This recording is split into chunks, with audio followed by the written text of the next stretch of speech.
So what's up, guys? Welcome to Wedding Pros Podcast. It's been quite a bit since we've done this, so welcome back. We're back at it. Welcome back, Jay. We're back at it.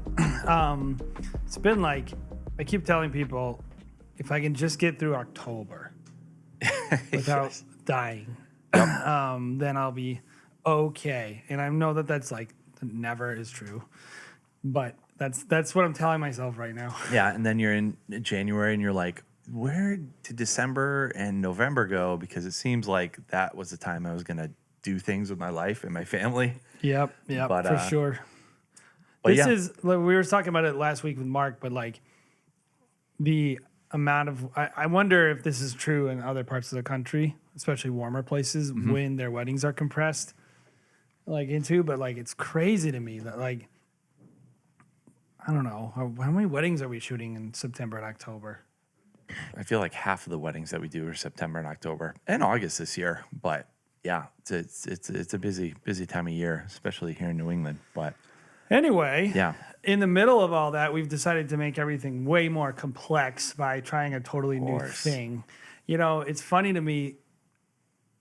I wasn't involved in any of the community of like wedding videographers until this year, and I was like, I'm gonna do a better job with that. That was one of my goals, and I had no idea how many people just switch their camera systems for absolutely no apparent reason, like no business reason. Like, and I think like overall, and just a warning, if you're listening to this and you are not a photographer or a videographer, we're going to talk about equipment today, but like, I do think no matter what business you run,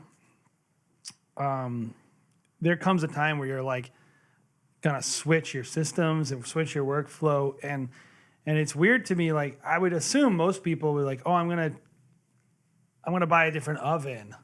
They're gonna have a reason for it, right? Either their old oven broke, or this new one allows them more capabilities that they didn't previously have, or their customers are demanding a product that they can't make with this current oven. And I feel like videographers and photographers don't have any of those reasons. Yeah. Wedding videographers are probably they're so insecure or something. Always feel like they're walking through an what's that kitchen store at the mall that's like mad sexy? Sur le table? I don't like to say French things because I can't. Sur le table. Yeah. Every time I go through, I feel like I pick up like some sort of like whisk or like a spoon that I need because it's just Do I need this whisk? Yes. Do I need this whisk? I'm like, what do I need to buy for my coffee machine? You just say to your wife, like, honey, there's no way I can make it. There's no way I can make a souffle. Yeah. I need. What are we going to do when we have a couple over and we can't make a souffle? We're going to look like complete idiots. we need this special souffle pan. Yeah. But that's it. I mean, most of us don't go into stores, but we're always on the internet. We're always on Facebook groups. We're always looking around for like, what is the latest and greatest thing? And like, that's what it is. It's just like, I don't know. I think we tend to get bored with just doing work. Because I admit, I mean, we got into this wedding industry because of gear. We're like, I can make fun of gearheads all I want, but I'm looking in front of us. We have a 6K Pocket by Blackmagic, a 5D Mark IV, a 4K by Blackmagic, and an URSA Mini Pro G2. Like, I can make fun of anyone I want, but I got just as much gas as the next guy. If you don't know what that is, it's gear acquisition syndrome. It's people who you just buy things because you have to buy things. I will say though, like for us, when we've been shooting Canon for 9 years. So for all the gear that we have bought, we really haven't too much ventured. We did try Sony. We've talked about that on here a little bit.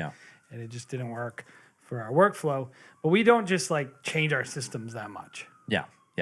And I think, you know, a big part of it has to do with the fact that we are so deep into Canon. You know, we've invested in committed $100,000 in camera equipment over 10 years. 5D Mark II, Mark IIIs, Mark IVs, and you know, every lens in between. And their glass is so good. And this is my opinion.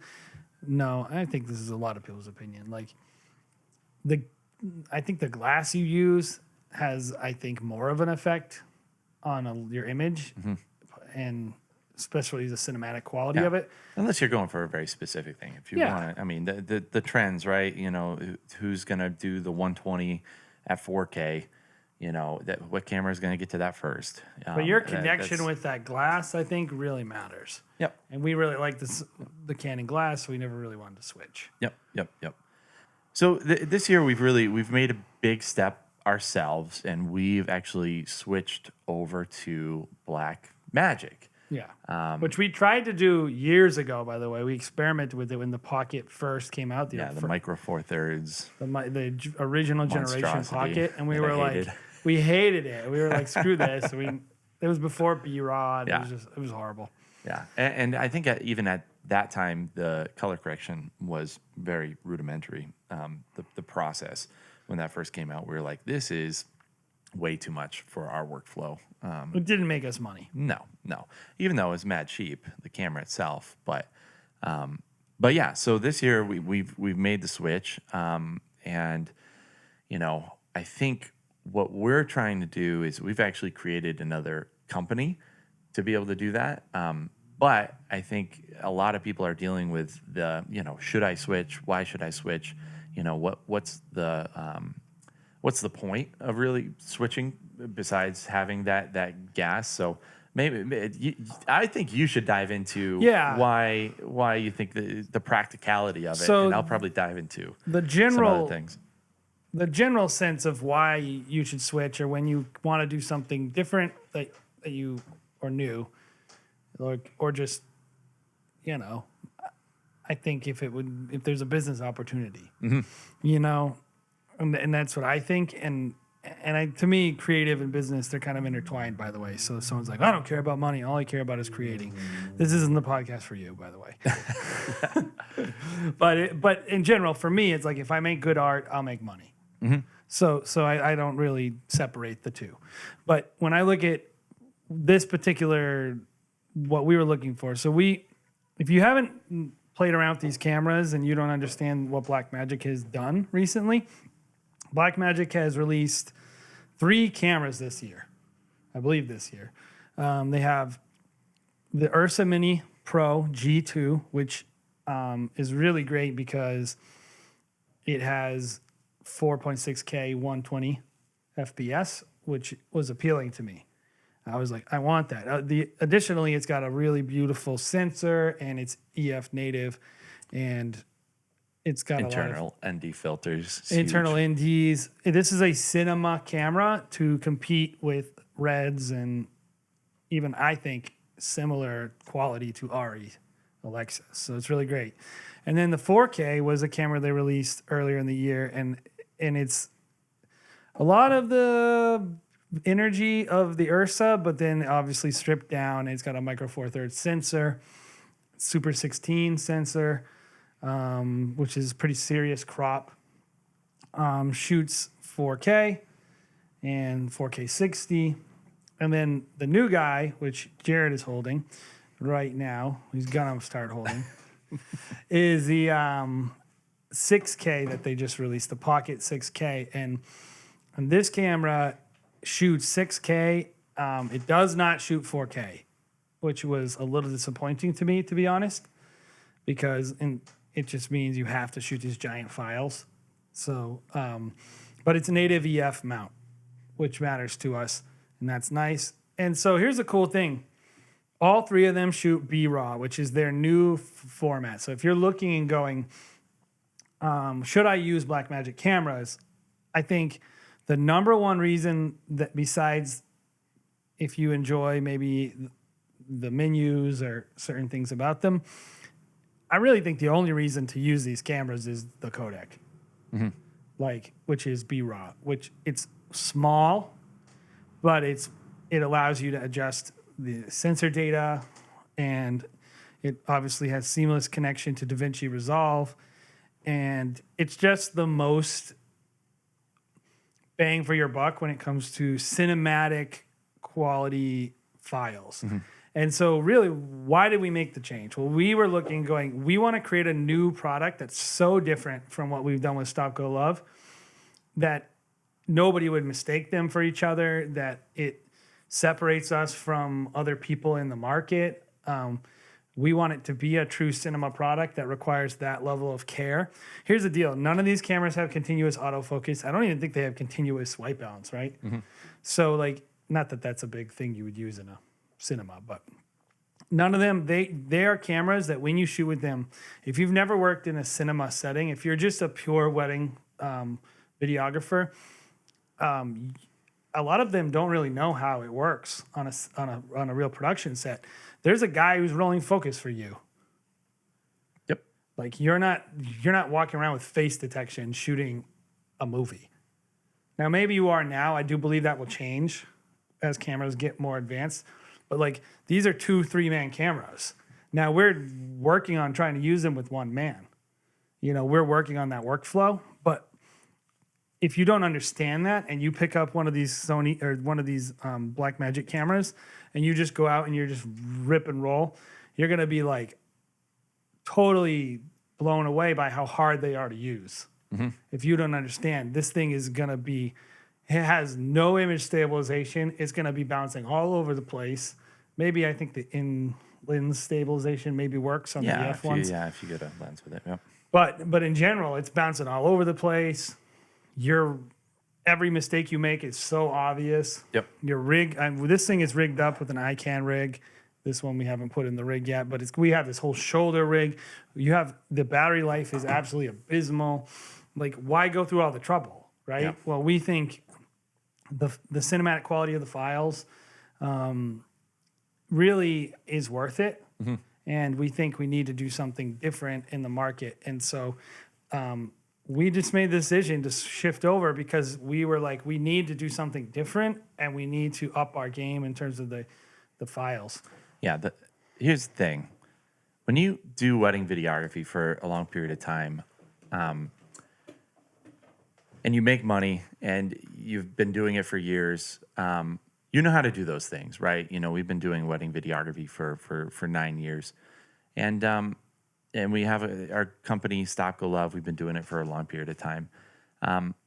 But I think when you get to a certain point, you are just really looking for challenges. And this has been a huge challenge for us. Is just, you know, try to figure out how we're going to take our product to the next level and really challenge ourselves because, you know, we've challenged ourselves in business for so long. The thing that I'm excited about, because I'm really a true creative, I think, at heart, you know, like we've had to learn business, you know, along the way, but at the end of the day, I'm excited about the creative side of it. As you can see, I'm a creative too. Yeah, and becoming a real filmmaker again and going back to our, you know, true love of like, okay, you know, we've kind of been fudging it with DSLRs for the last 9 years. Yeah, I mean, isn't it weird how the DSLR, like, it's such a great tool.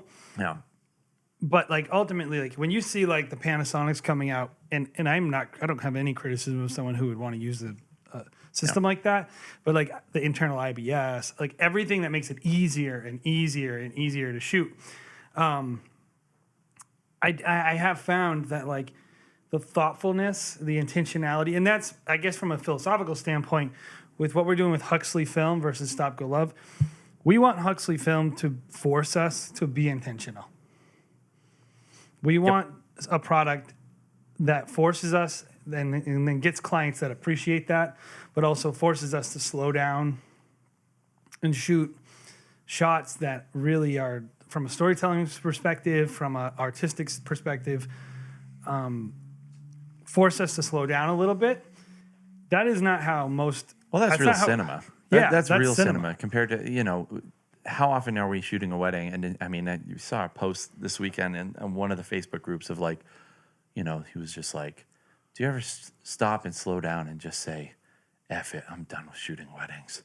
It's just like you kind of like throw in the towel because it's just like, oh, how many, you know, rotating parallax shots can you get of the bride before you're just so freaking bored? And like, you can mail it in so easily. I feel like nobody listens, so I don't mind just saying like, I honestly think everyone's crap looks exactly alike half the time.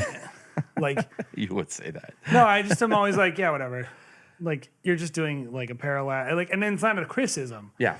Like there's only so much you can really do. Yeah. It's like there's a difference, by the way, between bad and good wedding films. Yeah. Like obviously there are bad ones, but once you hit a certain level, there's very few people who are doing something so distinctive that you're just like, I know who's making that. That's so special. Yep. And we really wanted to move into that place. Yep. Not to say that we'll succeed, but we're like, what can we do that will force us to shoot differently, act differently, plan differently, be different? Because once you get into the habit of like just cranking out wedding films and you get good at it, it's hard to break that habit. You just get in there and you know exactly how to do it. And you know exactly how to make that client happy. Yeah. And there's not really we shot our first wedding film in middle of August for Huxley, right? Mm-hmm.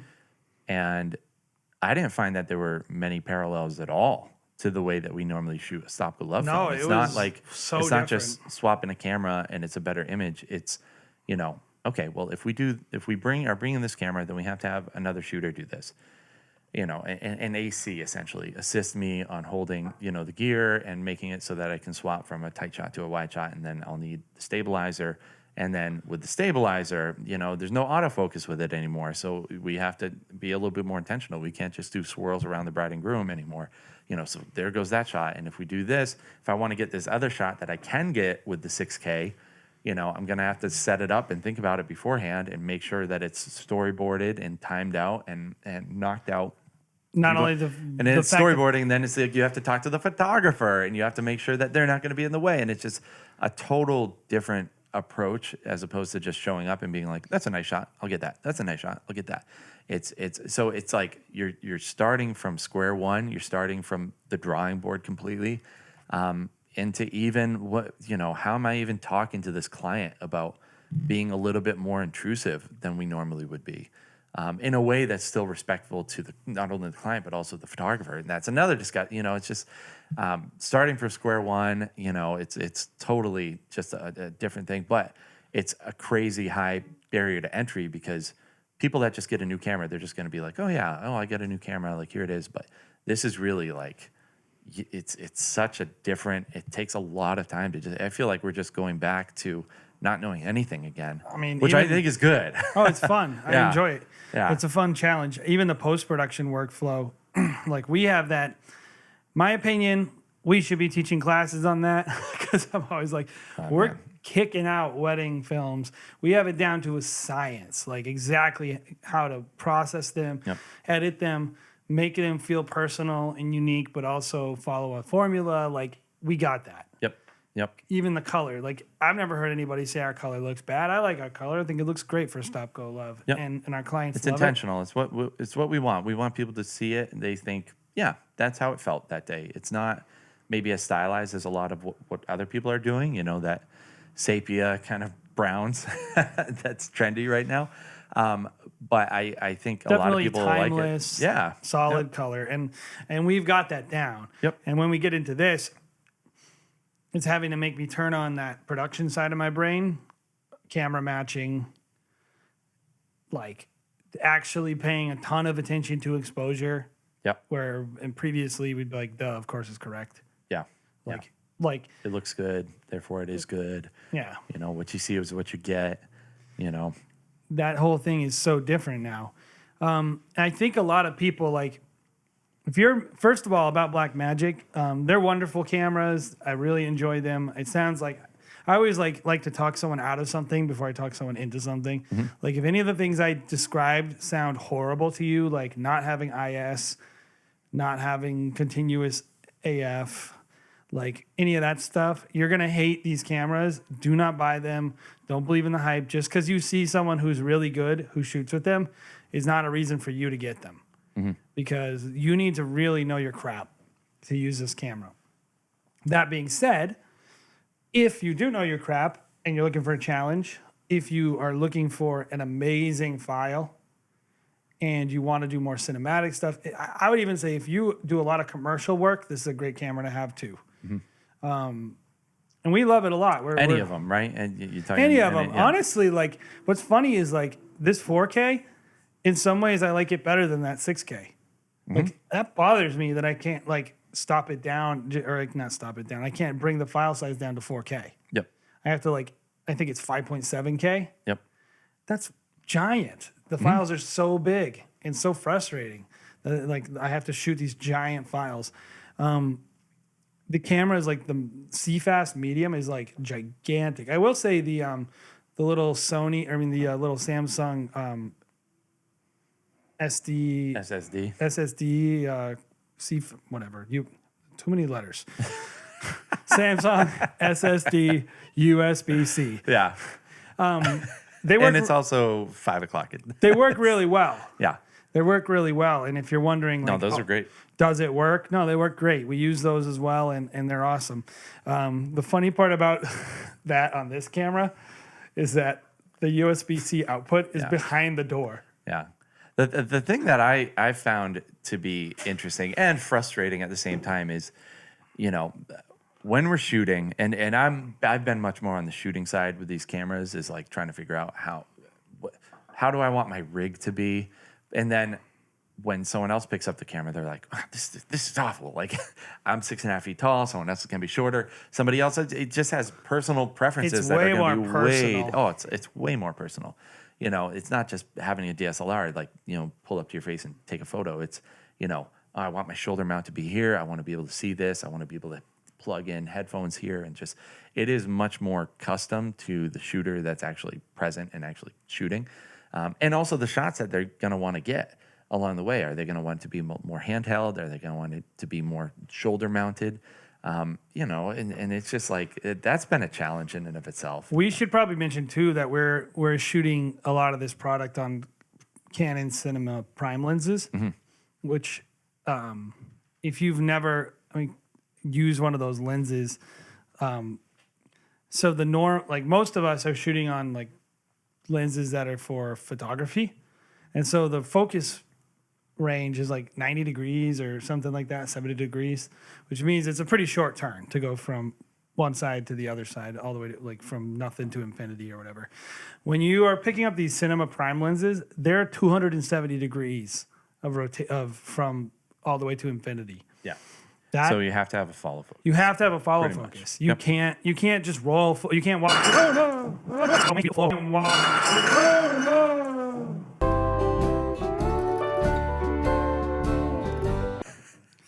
If you're using the Canons, like these Cinema Prime lenses, we just cut out. Jay spilt his water, so if it looked a little choppy there, because I'm just wildly gesticulating. Yeah, we'll do a quick little pause there. If you're using Canon like normal photo lenses, you're holding that thing and you're just kind of, rolling focus or whatever. Yep. It's literally like, like it takes like, try doing that one-handed. I always thought it was funny when people would attach the little rings to the outside of like Canon L glass so they can just get a follow focus, so they just look like legitimate. That's like really annoying, because you really don't have to have follow focus is not a superior way to use a lens. No. It's needed. Literally, because you have to with a piece of cinema glass. Well, and not only that, like, we're still trying to figure out how are we even gonna shoot this. And I will say, like, if you are switching gears and gear of any, especially systems, I should say, if you're switching camera systems, I know a lot of people who are like, oh, just, in my opinion, if this is what you're doing, I think it's a stupid reason, but like, Sony's abandoned us. They won't release the new version of the A7. Yeah. It's like, ugh, come on. Yeah, what is it? The Panasonic that just got released that's, like, has people jumping boat or jumping ship. Like, they want to do 6K, and I'm like, you don't want to shoot 6K, guys. I mean, so let's dive into a little bit of our experience in both shooting and editing, kind of specifics about what our challenges were that we actually saw, day of shooting. I mean, we shot for 4 days straight with a couple, but then you've been doing a lot more of the post. Yep. And operating just. So my question to you: you shot with these a lot. You shot in Paris with these, and you shot in many days. Yeah. What was the biggest thing that kind of made you how you expected the cameras to operate and feel? Yeah. And what was maybe the biggest thing that surprised you? And maybe what was the thing you liked the most too? Sure. So when we went to Paris, I brought the URSA. And I expected it to be pretty complicated, and the URSA really wasn't. like the URSA actually wasn't as ergonomically challenging, or storage or Kodak, any of that stuff really wasn't that big of an issue. The thing that I had a hard time doing was deciding the shots that I guess I wanted to get, and we had plenty of time when we were there. We had to actually like scout locations, talk to talent, do all these things, because we really wanted a real cinema product. So I guess the thing that was challenging was actually less about the camera, because we've operated cinema cameras before. The URSA ergonomically was fantastic. I love the way it feels. And I think the thing that surprised me was how cinematic it looked. You mainly shot shoulder mounted, right? Yeah, shoulder mounted and handheld. It's a heavy camera, but overall, I loved it, and I was surprised how cinematic it felt, and just the difference between DSLR. I mean, we shot with the Panasonics, G5s. We shot with Sony A7Ss. We shot with all of them. FS7s, I believe. Yeah, and FS7s. That's more of a real video camera, but just the difference in cinema quality with that camera and the lens is night and day. It's like, what I've been surprised by, and this isn't the cinema glass.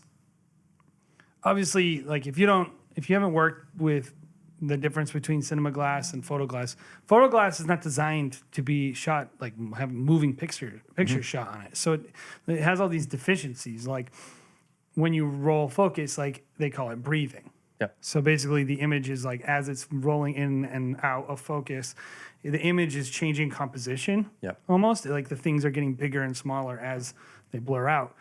And I think a lot of people think, oh, that's cool looking, but in the cinema world, it's actually crap. Yeah. You don't want that. You want an image that says stable. Yep. And doesn't breathe. And the cinema glass doesn't breathe. It's so clean. And the other thing I've noticed about it is how like minute the distortion is on the edge. Like you can shoot that 14 millimeter lens. Now, given we have a little crop on these cameras, but that 14 millimeter lens is almost totally flat. Yep. From edge to edge. Yep. And from a using it standpoint and like, oh, what kind of images am I able to get out of this? I don't know. It's hard for me to take away from between the camera itself and the lenses, because to me they partner together so well. And like using a cinematic camera with cine lenses, it's an experience and an image. Like it's hard to really understand until you hold it and you shoot it. Yep. How much more fidelity you're getting. I will say the URSA is it's heavy. So shooting on a wedding day, handheld, or when we were in Paris, we're going to Rome in October. It's heavy. You're much more tired at the end of the day carrying it around. So, for the kind of shooting that we're doing, it's not really comparable to a DSLR in that it just has a lot more features, but it was a lot more accessible to be able to shoot what I was looking for.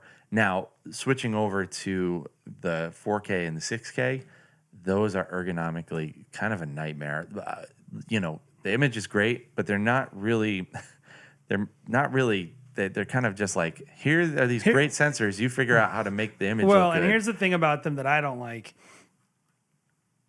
I mean, I'm sure the price is why they don't have IS. Oh yeah, totally. But like a camera like that's shaped this shallow. Yeah, like a DSLR. Not having IS is ridiculous. And like it's literally like, if you don't rig it properly where you're putting it in the right place, like if you're just walking around like this with this camera, like I know you can do it. Yep. Then someone's going to be like, I shoot handheld all the time and it's great. Yeah. Yeah. And what is nice about it is like this one shooting 6K, the stabilization in post is awesome. Because you have so much extra pixels. Yep. But like if you're not used to, like we weren't used to using shoulder rigs and all that crap, like the cages. And so now like we're switching to cages. I'm sure, like, I was talking to somebody, and he's like, well, I love cages, and that's what he's used to. We're not used to cages. Yeah, yeah. And for us, it was, like, bouncing around, coming unscrewed. I just don't know when they designed this, did they expect people to just put straps on it and like hold it handheld, or like I think they really did expect you to put a cage on it. I just wish they had designed the cage too as like an add-on. That would have made sense to me. Blackmagic. Here's what we encourage you to do. Look, a screw already fell out of this stupid cage while we're sitting here. We would love it if you would just make your own cages. Right? That would be way better. We would buy them. I'll buy them from you. Like, because rigging it out is a pain. And you know what the other thing is? If you've never worked with a rig like this, like one thing it takes so long to set up. You need to add so much more time to the beginning of your shoot or the day before, whenever you're doing your setup. And you need to also make sure you're allowing time to tighten it up and adjust it throughout the day. At least the one we have. This thing, if you shoot for 2 hours, after 2 hours, you're going to have to go through and tighten the screws because they're going to start getting loose. Yep. And that was a big adjustment. So, yeah, I mean, I think at the end of the day, this camera is, I think they created it to really be a Canon killer, because everyone who's been waiting for Canon to step up their game and create a DSLR that could compete, you know, Canon won't do it because they're afraid of competing with themselves and those higher end, you know, cinema cameras that they have. But Blackmagic saw an opportunity to take people like us away. Well, so here's my question. Who is that for? Who is the 6K and the 4K Pocket for? I think it's for Canon people who haven't made the jump yet. Because, I mean, you look at it, this is EF mounted, so all Canon lenses are native directly to the Blackmagic 6K. You still need an adapter for the 4K, which was, you know, something you can just buy.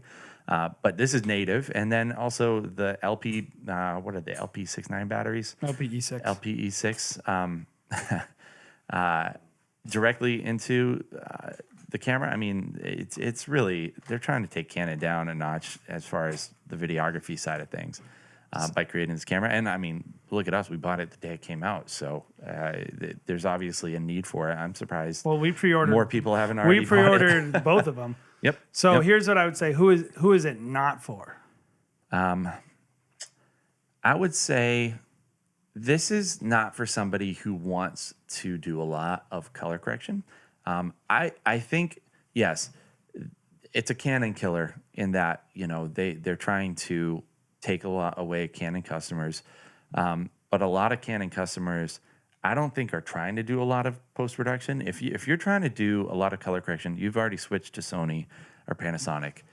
If you've stuck with Canon, you like the Canon colors natively, and you're, you know, maybe doing a little color correction, but you're not going all out. You're not spending, you know, 5 to 6 hours on color after you've done the edits. See, I think it could be for someone who is really into color correction and wants to take it to the next level. Well, yeah, someone who wants to take it to the next level, probably. Yeah, someone who's been maybe waiting. But I mean, wouldn't you switch to Sony if you were? You probably would have switched already. I think the biggest thing and who it's not for, and I don't mean this pejoratively, just I think if you're not that good, if you are inexperienced and you are new, I think it would be a mistake to be your first camera. Yeah. I think it would be a mistake to say like, oh, this is cheap. It's also not for someone who wants to spend, what is this? This is like $1,200. Yep. It's not $1,200. Yeah, no. Like this is. They want to get you in the door. It's like $1,300 just want to rig it up and get the right cards for it and actually use the thing correctly. So it's not for someone who's trying to save money. It's for someone who really wants to invest and get a codec that will let them do something truly cinematic. Yep. It's not for handheld shooters that are dependent on IS, like a lot of Panasonic guys are, wink. Yep. And it's not for somebody who really likes to do, I don't care what you say, I understand. You don't need to explain to me that you don't need AF to use a gimbal. I get it. You don't actually need it. You can push into focus, you can do a lot of stuff. But I've also used gimbals and I've used them without autofocus, and I think it's a lot easier when you have autofocus to get a reliable product. I really would agree.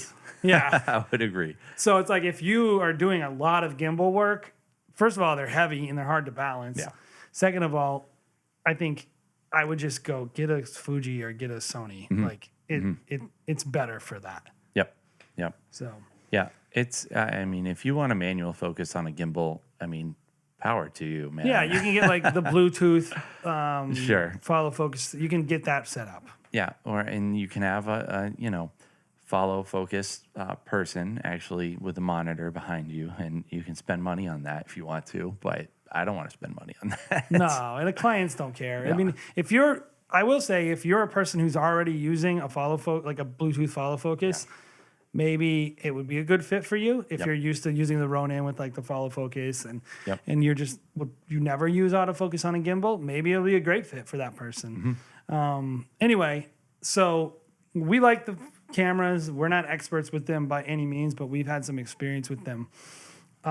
So for anybody who's considering switching to another system, I think, what are some reasons that are really maybe not that good that we maybe, because we've considered this before, and we would always talk ourselves out of it. So probably some bad reasons would be, I mean, always watching what other people are doing and then just being jealous of what they're doing. I mean, that's stupid to me. I think the industry really hinges on a lot of that stuff, and I'm just like, it doesn't make sense for you to work for other videographers. You work for your clients and you work for yourself. Like for me, yes, I want to make money. I want to be able to provide for my wife and my dog. But I also do view myself as an artist, and I want to do this kind of work because it fulfills me in a creative sense. Like I really, and honestly, if I shoot cool shots and people never see it, I don't know, I'm kind of happy with that sometimes. Like I just enjoy it for myself, Yep. So there's those reasons. But yeah, probably a bad reason is just, and I hate it, man. It's so pretentious and like lame. Like the whole and honestly, no one, dude, if you're worried about what other videographers think about you, I promise you, no one is watching your films.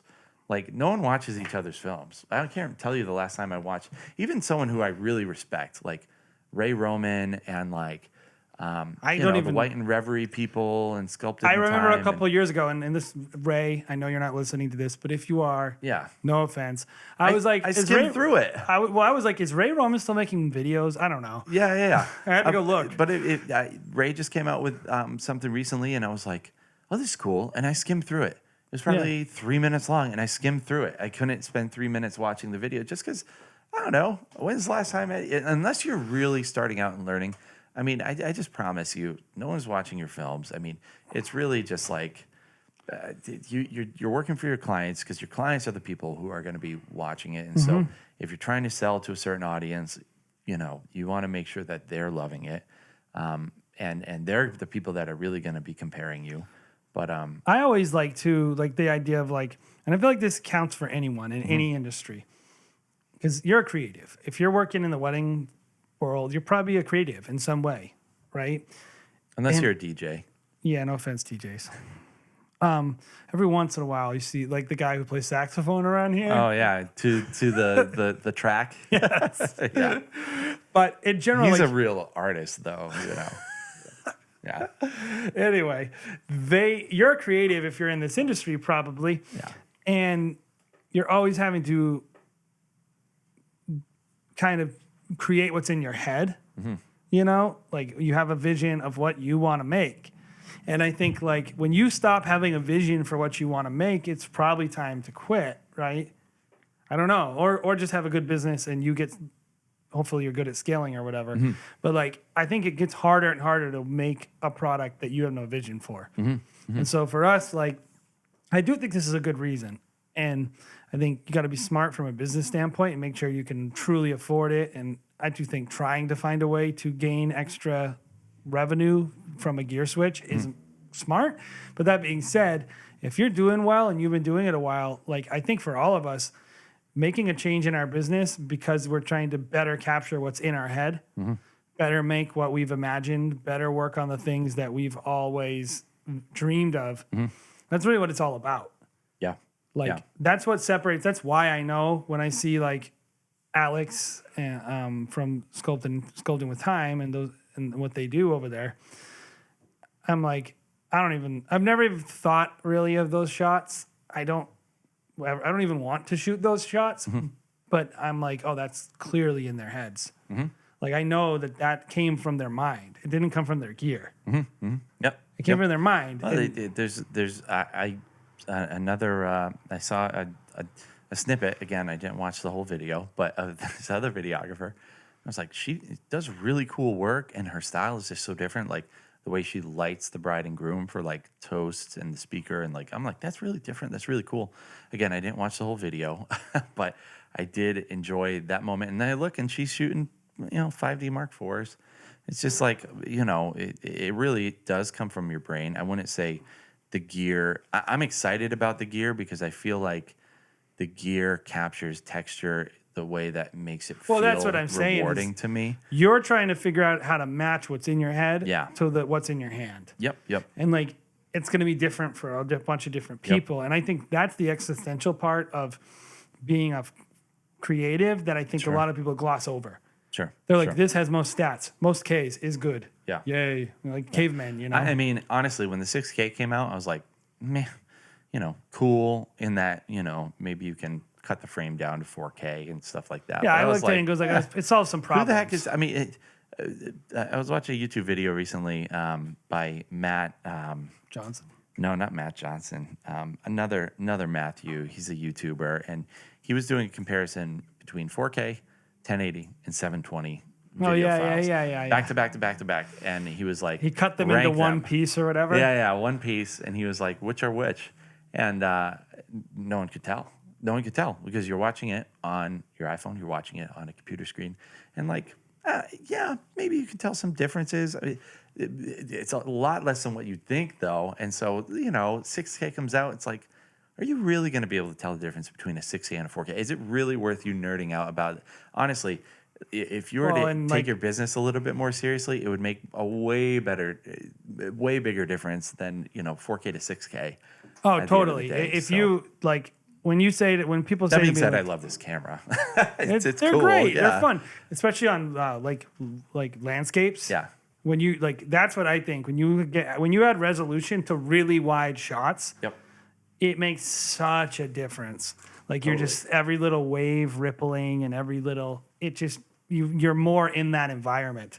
But if I'm gonna blur everything out and bokeh the whole background, what does it matter? It's like, I really want to see more. I don't want to see more skin like it looks weird.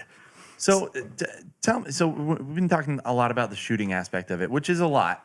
How heavy it is, and just not just physically, but just like the labor of actually planning certain shots because you have to plan everything out way beforehand. The pre-production is a bear.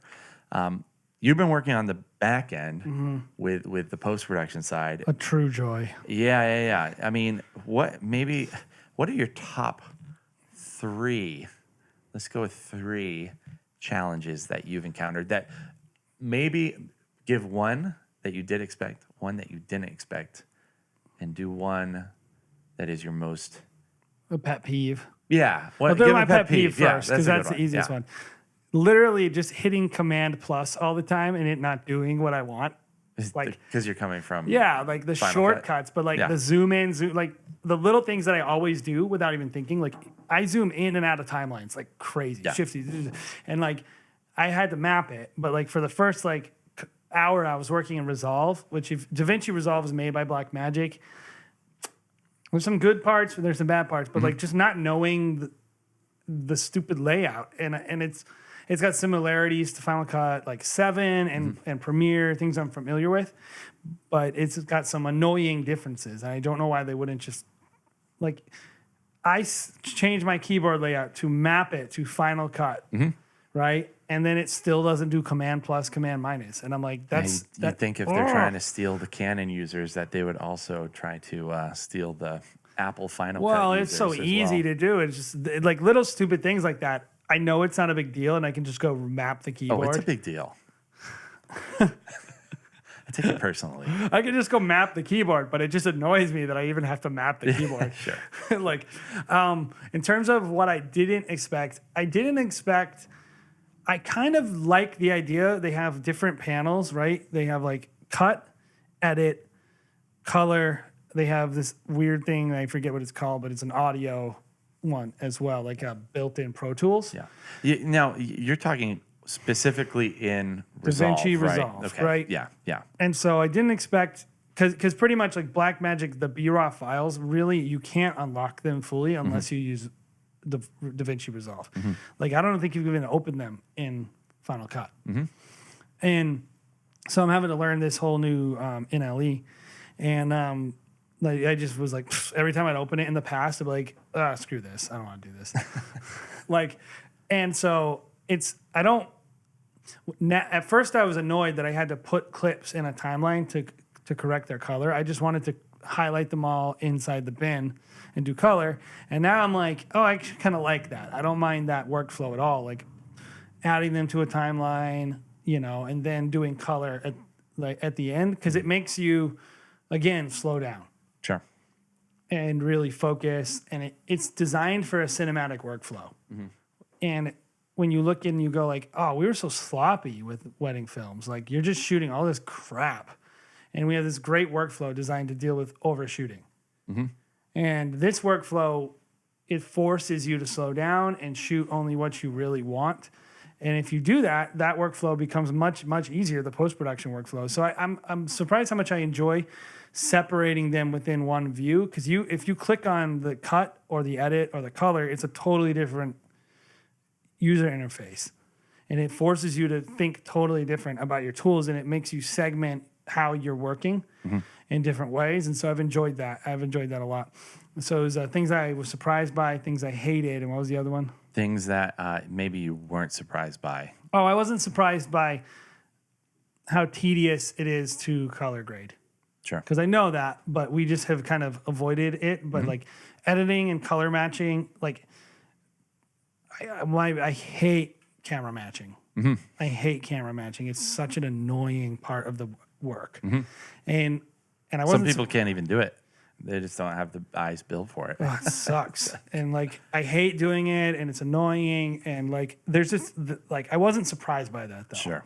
I was like, okay, this is going to be a huge pain. Yeah, I'm actually excited to get to that part. I haven't dove in like you have, but I mean, doing that for photography, essentially, like I bought those Fuji cameras this year, like the X-T3 and the GFX are obviously way different cameras. GFX just has like a super creamy kind of, look, and then the X-T3 is much more rigid, much more sharp, and everything is in focus. But then the color matching has actually been really fun and really interesting, and I've actually gotten really good at it. So yeah, I'm excited about that part. I think that's going to be a fun part of color grading. But I agree, it's a bear. It's really hard to do. And I feel like I know nothing about it right now. So yeah, the color grading, the romanticizing of color grading, I'll never understand. I agree with you. It's creative. I don't want to devalue it. It's very important. Sure. But like people, it's like grunt work. Yes. It's not romantic. It's wicked hard, grindy. It's the grindiest thing ever. Yeah. Like, especially actually doing real color grading when people are just like applying a LUT, which I don't think most people even know what it is, but you're applying a LUT and it's like, lookup table, by the way. Yeah. You're applying LUTs. That's not color grading. Yeah. Like going through and really actually doing it,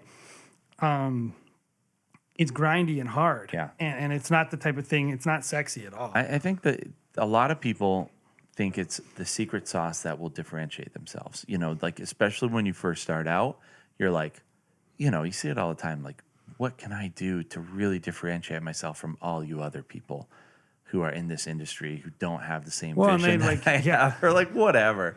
And they're like, my color grade is going to be different than yours. And yeah, but also, it's a lot of work. And at the end of the day, I mean, I see all different kinds of color grades. So it's just, I just think a lot of people think their stuff looks like film, and I'm like, yeah, no. do you know anything about how film looks? It looks nothing like film. Yeah. What was that Red Giant look that came out? Oh, Red Giant just like so. What was that one specific though? It was like the. Do you remember? Shoot! It's like, the darks are super blue. And, like early in our film life, we bought Mojo. Yeah, Mojo. Yeah, But it was a set of looks. Yeah. Yeah. But that was like they had all these looks they would sell, and sorry, Red Giant, we love some of your tools. These pluralized, thank you. Were terrible. Yeah. Like you would apply them on. They look like built-in plugins for like Final Cut Pro. Yeah. It just came with or iMovie. You'd be like, you'd make it look like I don't know. The plugin would be called like Saving Private Ryan. And like The Ring. Yeah. It just like put all greens on. It just looks like the Leprechaun. But factory. it doesn't actually look good at all. Yeah. When you really, and especially if you really study film is beautiful because it almost has smearing to the colors. The colors are, because the film itself has a quality, not just the things in the film. Yeah. So it bleeds into each other. Yeah. It's got like this smearing and people would call it smoothness and the colors are just, they don't have like dramatic gradients and hard shifts and all those things. When you look at the edge of an image and it's like just black and green there and then that's bright red in the background, that's digital. Yeah. That's very digital. And unless you're doing a good job to reduce the distance between colors, you're really not making it look filmic. Yeah. I don't care if you make it look filmic, by the way. I don't give two craps how it looks. Yeah. If people like your stuff and it looks totally stylized and not filmic at all, cool. Yeah. Like it doesn't matter to me. But making something look filmic is all about adding subtlety and not so much and it's making it brown. When you're doing a film like look, I feel like a lot of people say that and then they just throw on like a super HDR, like where their subject is, exposed right, and then the sky is also exposed well. It's like that's not really film. Like film actually blows out the sky like crazy, like insane. But what is different is the grade going into the sky. It's going to be a little bit more smooth and silky going into to that super white kind of look. It's not going to be as leveled.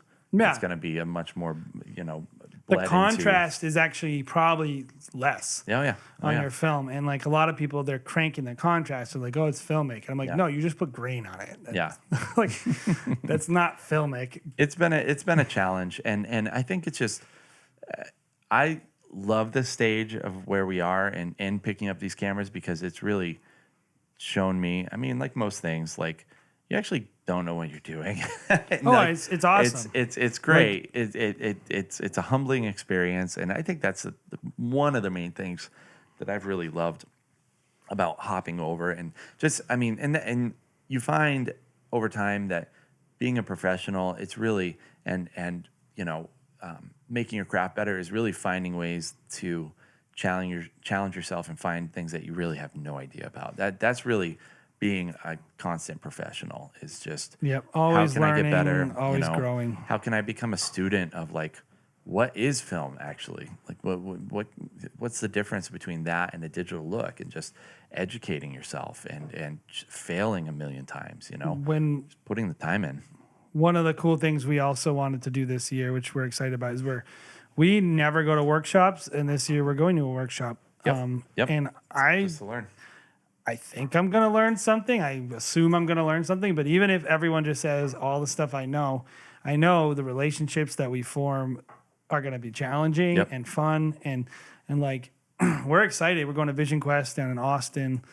Douglas's are putting it on from Sculpted with Time. Henry Martins is going to be there. Ray Roman. I mean, I'm going to forget a bunch of people. Yep. But it's going to be nuts and really, really awesome. And maybe someone can show us how to use these cameras when we go down there. Yep. I think the guys from the podcast How to Film Weddings are going to be there. Oh, Nick yeah. And John as well. Matt Johnson is going to be there too. Is it? Yeah, I think it's the whole crew. So. Anyone who's really good, I think I can think of maybe some people that are missing, but it's going to be incredible. It's going to be a lot of fun. We're pretty stoked about it, and just picking up a little bit of learnt knowledge along the way, and being inspired. I just think the film community, I mean, it seems big, but it's actually pretty small. and we get to be a part of something that's really fun. And I think we're still at the tip of the iceberg as far as like where wedding film is going and where production and video is right now. Oh, like it's formative. we're Who still knows at the tip where of the it's spear. gonna go? One of the things I love hearing is photographers complain about every person that picks up a DSLR thinks they're a photographer. And like the thing I like about doing video, and which is I think true and unfortunate for if you're a photographer, is everyone They does already pick up a entry's pretty camera. low. Yeah, and they have depth of field. And then the thing that's probably most scary is people who see their work is like, wow, you have depth of field, therefore you're a professional. With video, there's a lot higher barrier to entry, and I love that. And it kind of keeps our crew and the people doing this much smaller, especially the people that are doing it really well. And learning how to actually make money. Yep. And You know what's funny? We're gonna make a little money, hopefully off something like Tyler or Alex or Bobby by beating them in our fantasy football league. Oh yeah. Well, your team isn't looking very good. I mean, I think I heard that Bobby is just giving Bobby's everyone a head 0-3, start. Yeah, too. Bobby Burns. Things shout out. Things are not going Team so Bobby. great. Yeah. For our fantasy league. Yeah, but overall, I mean, I'm pretty impressed with all these geeks playing fantasy football this Just doing year. our best. Yeah. We're just doing our best. My team name is Let Hike. Yeah, that's pretty good. Mine is lame. So that was a good one. I liked it. All right. Hey guys, thank you so much for checking out the podcast. Give us a subscribe, click follow, hit that alert bell if you're on YouTube, and if you're in the car and you are watching on YouTube, guess what? We're also in Apple Podcasts, Spotify, and a couple other places. So check us out. We really appreciate the support, guys. Yeah, if you're really committed, make sure that you're watching on YouTube while you're driving. That's what the really committed people are doing, are just watching their phones while they're driving. Yes. So if you're a real fan Get of us those- wedding pros, Get us those don't plays. do that. Please don't do that. But yeah, guys, thank you for watching, and hopefully we'll see you next time.